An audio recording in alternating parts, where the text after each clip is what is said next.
Tonight in Washington, the lawsuits are piling up. 65 days in office, and President Donald Trump is facing at least 137 legal challenges to his actions.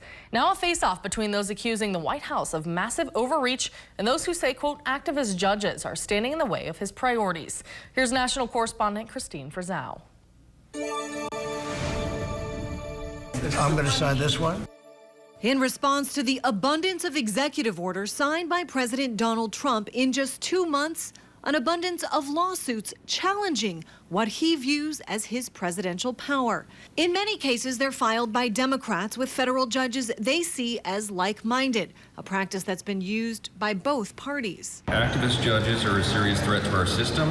It has increased in number. It has increased in intensity. This is not the way the system is supposed to work. The system now being challenged in new legislation called No Rogue Rulings Act, which seeks to limit the authority of federal judges to impose nationwide injunctions. Congress is saying when a federal judge issues an injunction that covers the whole country, that's too broad a power for one judge to have. A judge should only have the power where the state that he is located in. Lawsuits include challenges to the widespread firing of federal workers and dismantling of agencies created by Congress, the blocking of Trump's executive order seeking to end birthright citizenship, and his use of the Alien Enemies Act to deport 261 migrants he calls criminals without due process, which critics say interferes with U.S. national security. The Constitution gives the president the power to make the judgments about how we deal with foreign nationals when we are animated by national security concerns.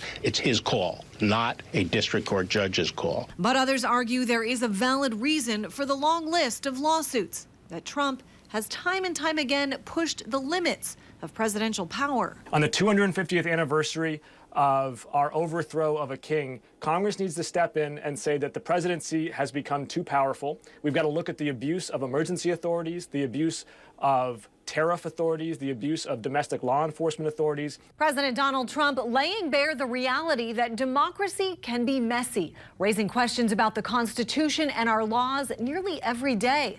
Constitutional experts say the answers to many of them will end up being determined by the U.S. Supreme Court. I'm Christine Frizzau reporting.